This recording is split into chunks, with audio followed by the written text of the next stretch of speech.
Last time we spoke, that was revealed. Wore us out. All right, it's 6:30, so we'll go ahead and call the meeting to order and get started, and we'll, Miss Olivia here will lead us in the pledge. I pledge allegiance to the flag of the United States of America and to the republic for which it stands, one nation, under God, indivisible, with liberty and justice for all. Thank you. Thank you.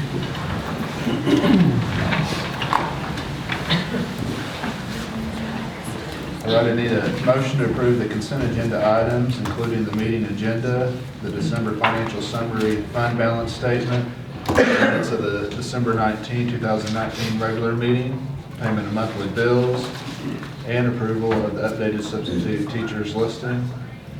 I have a motion. Kenny makes a motion. I have a second. Randy seconds. Any discussion? All those in favor? Carries 7-0. Bailyn Alexander is our student board member. Met her in December. She's at a basketball game tonight, so she was unable to attend with us. We'll go ahead and do our MSBA monthly board report.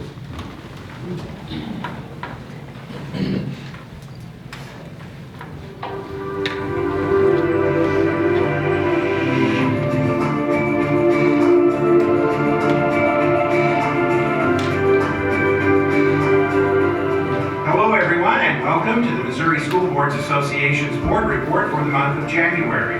We thank you for the opportunity to share some news and information during a few minutes of your board meeting. We begin with a look at some legislative priorities as the 2020 regular session of the Missouri General Assembly gets underway this month. The State Board of Education has adopted several legislative priorities for the current session, including support for the expansion of early learning opportunities by allowing school districts to count 4- and 5-year-olds in their calculation of average daily attendance in the foundation formula. During a recent conference call, State Board of Education member Peter Hershen said it's critical Missouri improve access to early childhood education programs. I think that there is nothing that will make a larger difference for the educational outcomes in our state that we can work on than a well-equipped early learning workforce, and that is to say professional educators working in facilities, schools that are equipped for early learning. This is not speculation. The fact is Missouri is well behind the rest of the nation. The plan to allow school districts to count 4- and 5-year-olds as part of their state aid calculations is estimated to cost as much as $60 million a year. One of MSBA's legislative priorities is to provide adequate funding to all school districts to offer quality, voluntary pre-kindergarten programs. The State Board of Education also supports legislation that would raise the minimum teacher salary in Missouri from $25,000 a year to $32,000 a year. Many school districts are already above the $32,000 starting salary level, but officials with the Department of Elementary and Secondary Education say there are currently about 2,300 teachers in the state earning less than $32,000. Missouri ranks near the bottom of all states for minimum teacher salaries, and Assistant Commissioner Paul Katnick told the state board during his conference call, Missouri's ranking might not improve that much even with an increase in the minimum salary. My best guess as an answer is there's a fairly good chance, only because we're seeing a lot of states be very aggressive about it. The teacher shortage is not limited to the state of Missouri, and everyone feels like higher salaries is a great recruitment strategy, and the research says it probably is. So I think it's going to always be a game of catch-up. MSBA's resolution on teacher salaries State support for salary and benefit levels that enable school districts to attract and retain high-quality teachers. The State Board of Education is also calling for a joint legislative committee to study teacher compensation and strategies to move Missouri to the median of all states in average teacher compensation. Other MSBA priorities for the legislative session as adopted by the Board of Directors include support of legislation to ensure a safe educational environment for all children, support for legislation to strengthen mental health resources in schools, opposition to any legislation authorizing vouchers or voucher-like programs, and support for legislation that increases accountability and oversight of charter schools. 2020, of course, is an election year, and election years always have an impact on the work of the General Assembly. MSBA Associate Executive Director for Advocacy, Mike Reed, says legislators tend to pay close attention to their constituents' views in an election year. In the past, when it's been 18 months from the election, they may be able to kind of act like a free cowboy. This one will hold them to be a little bit closer to what people want at home and become a little bit more aware of their constituencies' needs. MSBA will keep you informed about legislative developments during the session through our weekly Legislative Voice newsletter, our daily updates on Twitter, through critical issue alerts, and through periodic webinars.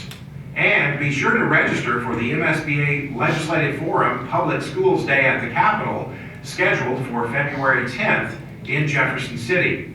You'll not only learn more about pending legislation at the event, you'll also have the opportunity to visit with your local legislators at the Capitol. You can register for that event through the MSBA website. School board members throughout the state will be honored for their work during School Board Recognition Week, February 9th through 15th, as declared by Governor Parson. It's a great opportunity for communities to honor local school board members who provide leadership to our local school districts throughout the state. Check the MSBA website for resources related to School Board Recognition Week. That's it for this month's edition of the MSBA Board Report. Thanks for allowing us to have some time at your board meeting, and so long from Columbia. Coach Sawyer, would you come up? We want to recognize several different groups tonight, but the first group I know we want to recognize, and we're going to recognize another booster group next month, but is our Athletic Booster Club. They do a tremendous amount of work for our kids at ball games, and they provide a tremendous amount of needed equipment, supplies, renovations. Can you just briefly talk about the booster Basically, club? our booster club has been fantastic. This group, if we need something that's not in our budget as far as equipment or some revenue to get some kids some meals and drinks and so forth, for ball games and so forth, they have provided us with so much equipment, machines, just whatever we ask them for, they somehow come up with it. And it's just something, with budgets and so forth, a lot of things that we can't get, and they find some way to get it for us, and we do appreciate that. This group does a fantastic job. So on our district Facebook page, we just put a list of the stuff that the Booster Club has done in the last several months. So if you have Facebook, you're interested, I just asked them to put together that list, just because I thought it was relevant that people need to know what they're doing and how they're doing it. And there's a lot of things that are not there. Correct. It's just a tremendous list. Yeah. So who do we have with us tonight? I think we have Missy Skiles, Renee Stillings, No, another chair. Ginger Gastineau, and some more of them are over there at the ball game. They've just done a tremendous job. If y'all would stand and come right over there with Mr. Dalton, and Smile. they just do a tremendous job for us. It's unbelievable.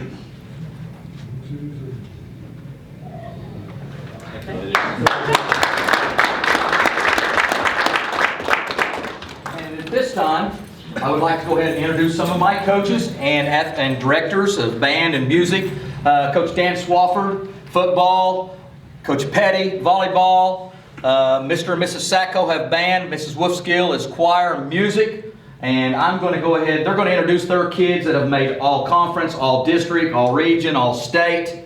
And I'm going to begin, believe it or not, with the softball, and then we're going to let Coach Petty go with volleyball because we've got some players. They're in a basketball game over here. All right, would you ask my people to come in, please? I'm trying to do this in an organized fashion. Yeah. I'm sorry if I'm hurrying a little bit, but I'm the one on duty over there, and I've already had one girl go down with a knee and everything else. Come on up, ladies. I had 4 young ladies this year that made all district. Micaiah Heinlein, Olivia Gastineau, Lexi Gastineau, who's not here, and Keely Akers, who is not here. They're playing ball over there right now. Those 4 made all district in softball.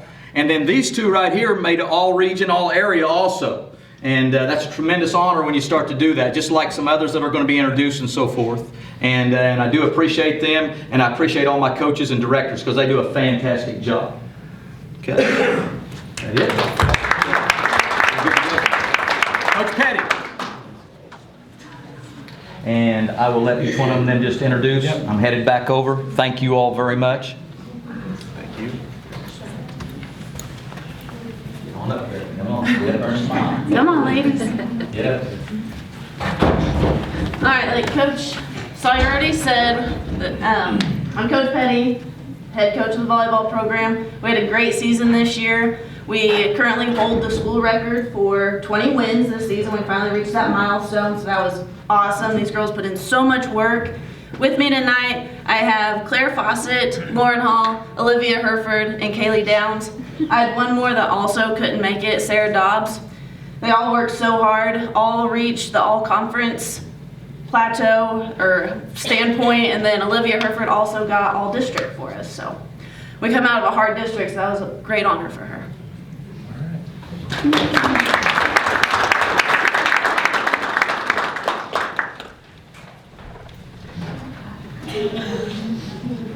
Have my guys come in, please.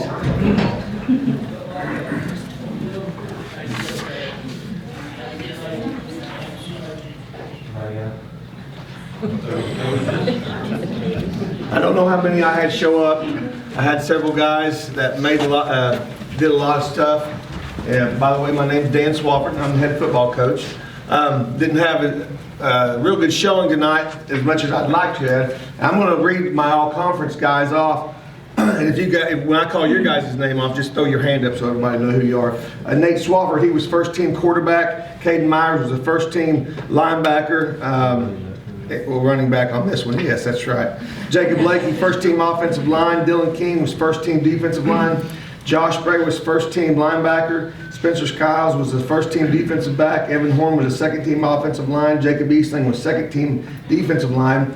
Zach Mendel, honorable mention wide receiver. James Pepke was an honorable mention offensive line. Blake King was honorable mention wide receiver. And Jacob Bruffett, honorable mention linebacker. Kobe Miles was honorable mention defense, and Weston Merritt was an honorable mention offense, and Caden was the back of the year in the conference.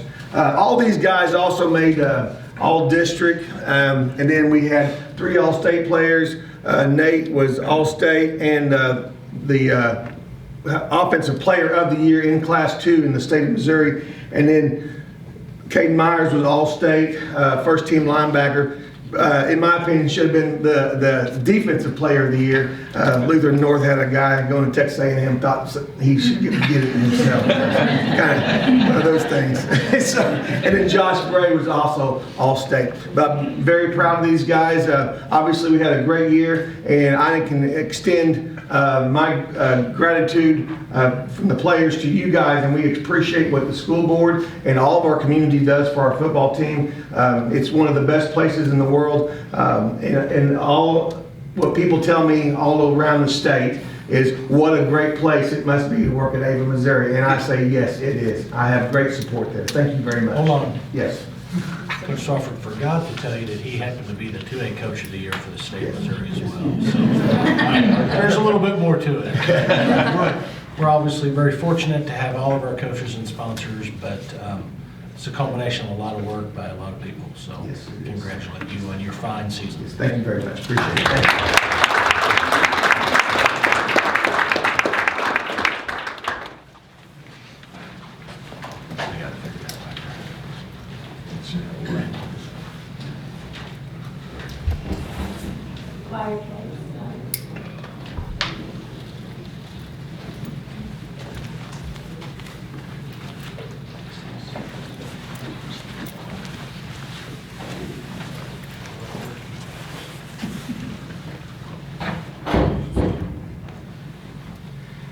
Hi, we had a really great fall. Our conference and district things are in the fall. These students work really hard. There are a lot of things that they're combating during our times. They're knee deep still in marching band season. A lot of them pull double. And they're also knee deep in the musical during this time. So it's a lot on their plate. So the fact that they audition, nonetheless make it, is always such a challenge, but a reward for them. Don't want to miss anybody, so. For 9th and 10th grade district choir, we have Lauren Brooks and Rachel Elliott as our altos. They compete against about 200 other altos to make it, about 50 make it.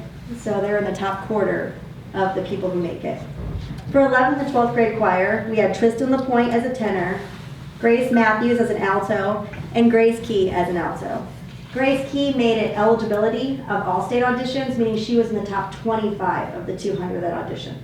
So we're really proud of her. They only take the top 6 of those. So we're really proud of her for getting an audition for All-State.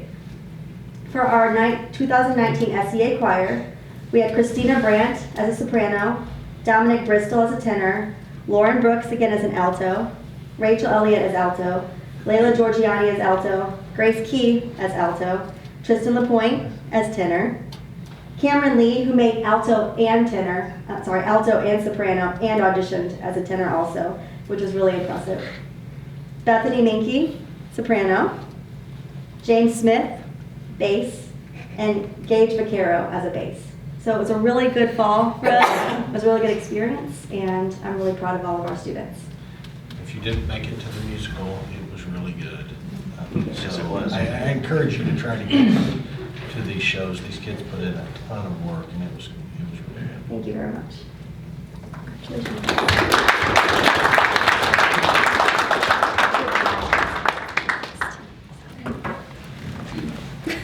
you stand there for me?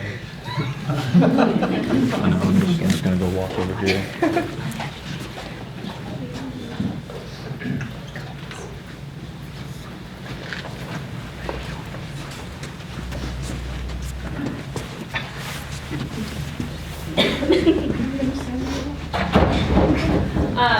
So we had our district honor band auditions in November, and we had a large number of students made it. Not all of them were able to make it here.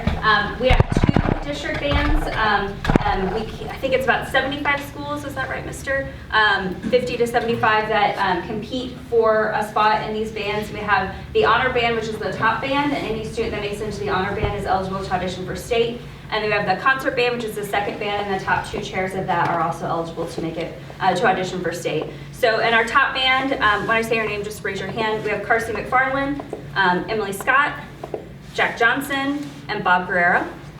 And then in our concert band, we have Carlina Kilgore, Grace Key, Rachel Elliott, Lauren Brooks, Chelsea Sudbury, Tristan LaPointe, Gabby Pruitt, Callie Dollarhide, Jansen Brashears, Dylan East. And then we also have a jazz band. We just have 1 jazz band for our district, which has a limited number of chairs. I believe there's like 5 trumpets and like 4 saxophones. There's not very many. And we had 2 students in that group. We had Tristan LaPointe on trumpet and Allison Roberts as an alternate on tenor saxophone. Then from there, we had 9 students, I think, audition for state band. And of those, Emily Scott was selected as honorable mention on the alto clarinet, so she has state honors. She's not going on to perform in the group, but if needed, she could be called up for that. We also just had last week our conference auditions, so they're not actually on the list yet, and I don't have all of them memorized, but I will say that we had 23 students, I believe it was, in the high school make the group out of about 60 or so that get selected. I think 23 of them was ours. Raise your hand if you're in the conference group. I'm gonna say I think all of them probably are. So we typically make up roughly about a third of the band out of 8 schools. So that's really awesome, and we had about 25, I think, in the 22 in the middle school make it in that group as well. And we host that event here on February 1st. What time is the concert, Mr.? 5? Sure. I think it's 5. On February 1st in the APAC. So you guys, if you're not busy, come by and see them. It's always a good performance from them. So we're definitely really proud of these kids. Their district band event is Saturday. It was supposed to be last Saturday. It was iced out, snowed out. So Saturday is the event right now in Bolivar. 2 weeks is conference band. Yes, and then 2 weeks is conference band. So Thank you. Thank you, guys.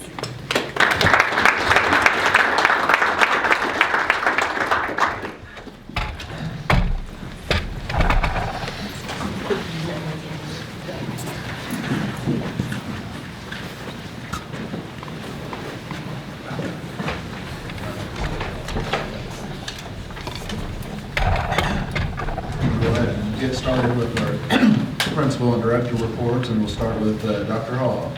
I'd like to say thank you to Coach Seeger and Dr. Nash. Today we had members of the basketball team come over and read stories to elementary students. We had an overwhelming demand for it from teachers, so we're going to make that a couple more days. We also had basketball players come over last Friday, I believe, and greet students and open the door for them, high-five them, fist bump them as they came in. We just always think that it's great when our young students invest in our youngest students. That's a positive interaction for both sides, so we appreciate that partnership. Thank you. Middle school principal, Mrs. Nelson. I just want to piggyback a little bit off of what she was saying about the SCA band conference. Not only did they have 23 out of the 26 for the junior high, but they also, those who didn't make it were no more than 3 chairs away from making it, and 2 of them were first alternative. Thank you. High school principal, Dr. Nash. ACT has started a new program. It's called ACT Certified Instructors, and so we're going to start sending some of our teachers from the high school to be ACT Certified teachers so that they can have new strategies in the classroom to help our students have better ACT scores. In March, Mrs. Walker is going to be attending. She'll be attending a week-long session, and then after that, we hope to send a math and a science teacher. Thank you. Special Services Director, Mrs. Swallow. Hi, on January 3rd, we were fortunate to have our DESE compliance coordinator, Amy Phipps, to join us. She worked with our staff for about 2 hours, went through some eligibility training and some IEP process and answered any questions that they had, and had some follow-up questions for us. Also, we were fortunate to have her come. Thank you. We'll go into our executive administration reports with Dr. Dahl. So mine is fairly short. So we've talked about this in the past, about estimating enrollment. We've done that for the last 3 years. Ran some numbers right after Christmas. It looks like we will be able to estimate enrollment again this year due to some fluctuations, and I'll talk to you guys about that in February. It's still a little early to do that, but we will be estimating, which will help us draw down additional revenue dollars. So that's a good thing. Our Board of Education filing deadline is January 21st at 5 p.m. So our office will stay open until 5 p.m. on January 21st. And if you didn't catch it, which I'm sure you didn't, and I understand why, because I watched it last night. The State of the State address was yesterday afternoon by the governor. It's just where he really talks to the House and the Senate, and obviously people around the state about what his priorities are for the year. There's a little bit of a disagreement probably on state revenue estimates between the House and the Senate, and then the governor's office. So we'll see where that lands, but he is requesting fully funding the formula at $11 million and additional money for transportation. I think the request is 56 or 60 million right in there for transportation. He is requesting additional dollars. He did not say exactly how many additional dollars he's requesting, and I have not seen his budget requests at this point, but he did say fully fund the formula and additional transportation dollars. So that's kind of on target with what DESE is requesting as well. I just don't know those exact numbers at this point. But other than that, we've had a good couple weeks back from Christmas. Reminder, we are not in school on Monday, but as of right now, we are in school tomorrow. So that's all I have. Thank you. Mr. Dalton. Just a few things I want to mention. You've heard me talk about the Community Drug Task Force and a lot of the work. We recognized that group here a few months ago. But they found out, they're meeting this month this year, found out they're going to be receiving a grant to help them do some more of that work. But now part of that grant is looking at programs to be able to share with the students, making better choices. Just prevention. That group has really put in a ton of time, looking at all different aspects, the way that's impacting our community. You know, definitely from our perspective, working with kids every day, I mean, ultimately, we prevent that. That's where we'll start with. We're looking forward to working with them on what that might look like, what some of those possibilities are.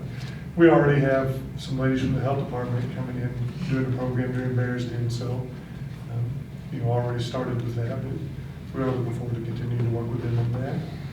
I mentioned last month, our state testing's coming up. We've started all the trainings that I have to go through. I went to the last one today. I will meet with counselors and principals starting next week. From there, then we meet with teachers as we look forward to that. And I say look forward to it. Mrs. King, it is. It's a, you know, it's part of working in public school. That's where we are. You know, we do those state assessments, and it can be stressful. We try to keep it from being that, but we appreciate the work everybody puts into that. Something else, Dr. Dial and I visited with the staff about when we first came back. We are going to try to schedule, we're working out the logistics of this, he and I face-to-face, and hopefully with every staff member in smaller groups. You know, we do lots of surveys. Principals have those building meetings. You know, when we do our PD days, we get to spend a little bit of time, but we sent out a survey just to get some feedback, really kind of long-range planning. Yep. You know, what are things we do well that we want to build on? What are things that maybe we need to improve upon? What are some things we've not considered that maybe we can implement?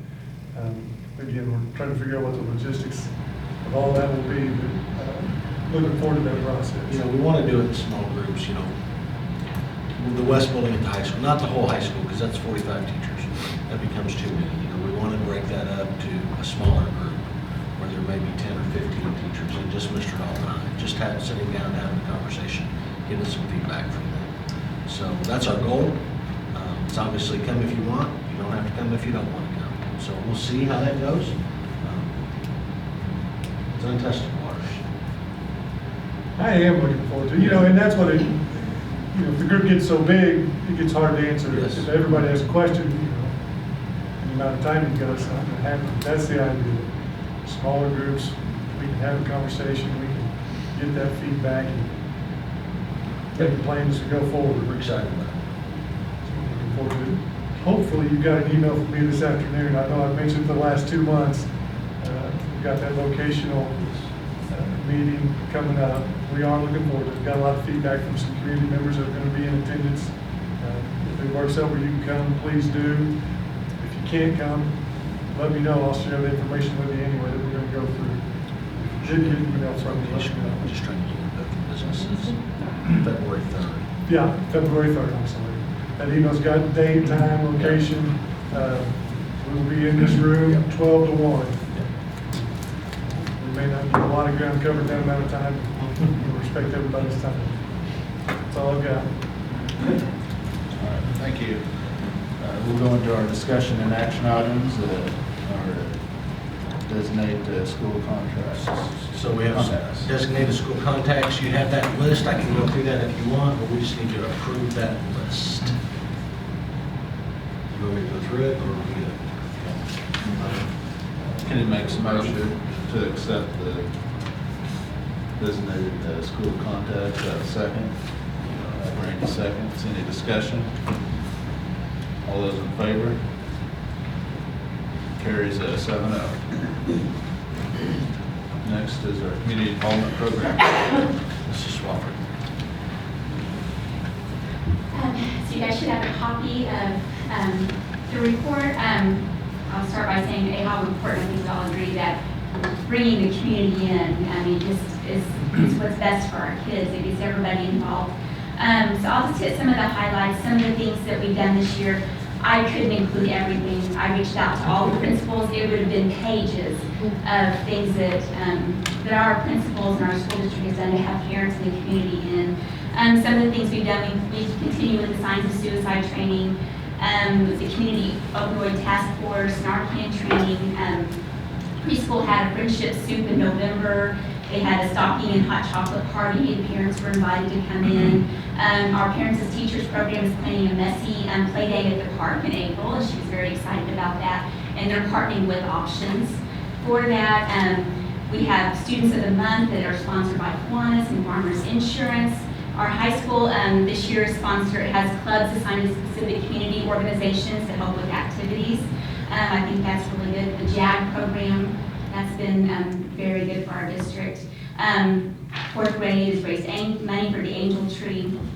Again, it would have been pages if I included everything that they've sent me that's been going on in their buildings just up until now, which is a great thing. We sent some surveys out. Mr. Dalton helps me with that, or really does it for me, and sends it out. We had 46 parents that responded to that. Some of the strengths that they included that for our school district in having community involvement activities are it builds connections with the community. It gives students a sense of pride when they see their parents or their family members coming in. Bears Den is on this every year. That's an important program for our students.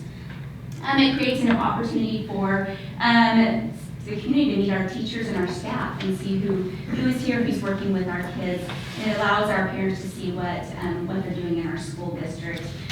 We also looked at some recommendations for changes, always improving on communication. I think we do a good job, but that's always improving the way we communicate what's going on in the school district. Flexible times for parents, offer multiple times. They suggested they'd like to see game nights, archery, ice cream social, and maybe an end-of-the-year picnic was some of the suggestions. Of the 46 parents that participated, 100% said they have attended an activity at school with their student. 54.3% strongly agreed that this is beneficial to their students to be here, and 82.6% said that they feel that after school is still the most convenient time for them to come in. Questions? We've probably used Facebook better this year than we ever have, and I don't have a Facebook account, so I can't tell you how it works, but I mentioned that last month, but we probably get we generate more buzz, whatever, because of Facebook if we put something on Facebook. I know the thing that got my attention, multiple times last year, we were trying to host some community meetings, just some informational meetings. Boy, we just bombarded people with information on when they were, we just weren't having much of a turnout. Well, Dr. Nash last spring on Parent-Teacher Conference night, I believe, is that correct? Yes. She videoed it. Yeah. You know, we had, I don't know that we had anyone in attendance at that one, but we videoed it. We videoed it and posted it on our Facebook page. And I had called, well, it was Becky Gann. Becky Gann had come over as part of that program, and I called her, boy, we'll try something different next time. And that was within 12 hours, we had over 700 views on that, on the video that she had posted. So then, if you've been watching, Dr. Hall has gone to posting different videos, and it's just something we're looking at different ways to do that. We're just getting more interaction there. Yeah. So another thing we're trying, just try to make it easier for parents. I mean, this is a little thing, but we accept credit cards for lunch payment. Instead of having to bring a cash or check in, a parent can pay their lunch bill online, and they don't have to come into school to pay their child's lunch account. I think Mrs. Swadish put that on. She said she had like 46 comments within 10 minutes of thanking the district for finally accepting credit cards. Does it cost us? It does cost us a little bit of money. But as we know, in the world we live in today, people will pay it with a credit card. And we have, at last count, unfortunately, about $20,000 in lunch debt. So we're trying to find a way to start collecting some of that. Anyway, I think we're constantly trying, what I'm trying to say is we're constantly trying to be better at communicating with our parents in our community. What is our Facebook page? Our Facebook Somebody. page? Our Facebook page? Just R-1 schools. Yeah. There's so many other ones out there, that's why. I don't have Facebook, so. Yeah, we have the R-1 schools one, and we have the Ava Sports and Recreation, which has to do with our football team, basketball, and all that, the athletics one. And then the band has their own Facebook page for band and choir and all that now too. just makes it easier, well, especially for me to keep up on it, so I don't have to babysit 3 different Facebook pages. So. Okay. Thank you. Mr. Doan? So, quick rundown, you all have the report. Oh, sorry. I jumped the gun. We're going to vote. Vote on that, the Community Involvement Program Review. We have a motion. Brandy motions, Michael seconds. Any discussion? All those in favor? Carries 7-0. Quick rundown, you all have the report, so I'm not gonna beat the dead horse and go over it all. I will say that, you know, we did the questionnaire with the students and stuff, and we found that, you know, especially coming up through the middle school, about the 7th grade, really the 8th grade, where you really see a technological jump on kids. I'd say 95% of the kids in the 8th grade are probably more technologically savvy than their teachers are, which is actually a good thing for me, because I've actually got kids in the 8th grade now helping teachers restart computers and stuff through a graph magic. You know that we've had to update all of our PCs to Windows 10 this year, because official tomorrow, Windows 7 is a thing of the past. So we've gone through and had to upgrade 250 computers since school started, basically, to Windows 10. And we finished that minus one person who I keep forgetting her over across the road because she's off by herself. So I'll get her tomorrow. So that's my last computer in district era. I thought I was going to be last. No, yours is done. I just got to swap your machine out now. So we've been through that. As you know about the Chromebooks, we've got all the Chromebooks in high school. High school is 1-to-1. Mrs. Nelson and I have discussed this the other day, and I think we are actually probably 1-to-1 or real darn close to it in the middle school now, because we bought more right before Christmas. So now we've actually got enough in the middle school for every kid in there to use 1-to-1. And I think in the elementary school, we're down to first and kindergarten probably not having enough for a 1-to-1 in there. So we've really grown a lot over the last 3 or 4 years technologically with Chromebook additions to the school. Everybody probably knows about the ransomware scare we had at the beginning of the school year and how that turned out. It could have been a horrible thing, but it actually, I don't want to say it turned out good, but for us as a district, it actually turned out very well. It could have been bad because at the same time it hit us, it hit school districts all over the country and government offices who were paying hundreds of thousands of dollars to get data back, and they may or may not have got it back. Whereas with our backup solutions and J-Mark backing up on top of that, and then Monica being as anal as she is about it and hauling her stuff home with her every night, we had everything backed up we could possibly have. So it only really took us about a week to really get back and going at full steam. You know, last week we had a lightning strike on Thursday, so we've had to replace 5 switches. And generally within the first week after a lightning strike, you may have a few more things that die. Well, we had one die yesterday, so now it's on order, and it will either be here tomorrow or Monday, depending on weather, probably Monday to make my luck. And about 5 phones that we know of right now that have died.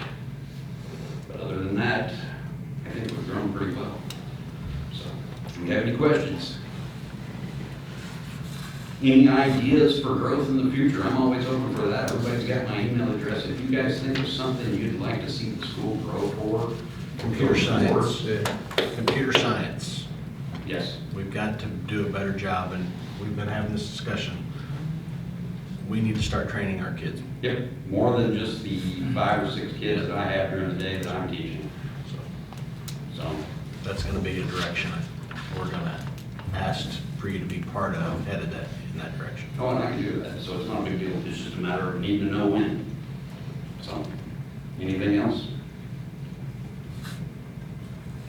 Thank you. Need a motion and vote to approve the technology program review. Mark makes the motion. Have a second. Kenny seconds. Any discussion? All those in favor? Carries 7-0. MSBA policy update. This is 2019C. I know it's 2020, but it came right before Christmas break. This is review only this month. So just most of them, I have been through all of them. Most of them are critical because of law changes that we really don't have an option if we're going to abide by that new law or the change in the law. There are a couple that are discretionary, and I will be sending you information about that, but we are not voting on them tonight. We are just, they are for your review, and we will vote on them next month. All right, thank you. Last thing is we need to set the R-1 school board reorganization meeting.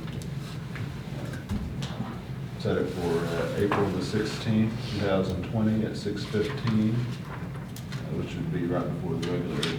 That would be the regular board meeting. Yeah, regular board meeting. So we don't have to change it. That is the third Thursday. So I have a motion. Michael makes a motion. Do I have a second? Second. Kenny seconds. Any discussion? All those in favor? Carries 7-0. That concludes our meeting agenda for tonight. Our next regular board meeting will be held February 20th, 2020 at 6:30 in this room. I have a motion to adjourn. Michael, have a second. Kenny seconds. All in favor? Carries 7-0. Thank you.